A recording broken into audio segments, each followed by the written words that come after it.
We're noted for a selection of great new cars, but did you know we have the largest selection of used cars in all of southern Utah? Our service centers are filled with people that are highly trained to meet your needs and find something for everyone's budget and lifestyle. You've got it made at Stephen Wade. They are called the United Flying Octogenarians, or UFOs for short, but these pilots are not from outer space. They flew into St. George from northern Utah. Members of the UFO Club must be at least 80 years old and active flyers in order to qualify. I'm 86, so I've been a member for, 3 or 4 years. I didn't sign up the first year because I didn't know about it. Thanks to his enlistment in the Navy in 1946, Russ Roberts learned to fly when he was just 17 years old. It was called the Yellow Peril. It's a twin-engine, open cockpit airplane that we learned to fly in. On a grass field, I might add.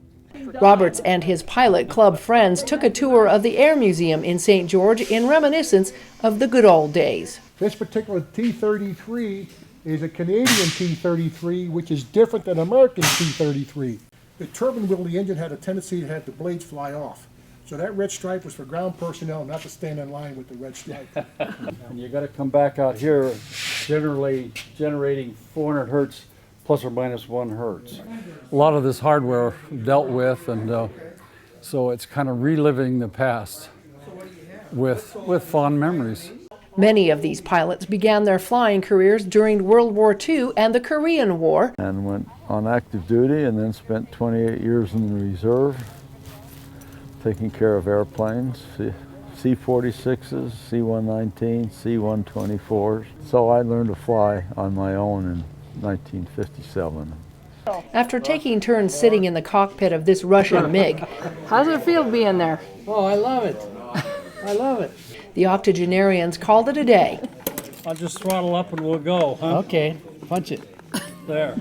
It's not about age, but about camaraderie. They all have stories to share. Window that came in and tons of water came in as we went down. Nobody was hurt, and we all just got in rafts and swam away. I'm not too proud of it, but I wrecked a plane a couple of years ago out in the West Desert there.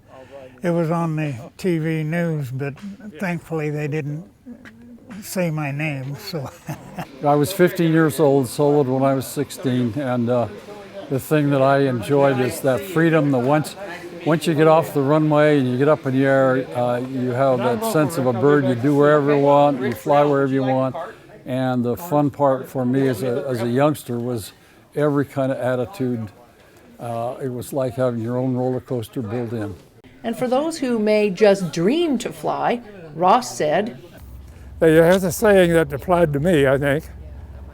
They say you're going to fly even if you have to grow wings. I intend to fly until I lose my license, and when that'll be, I don't know.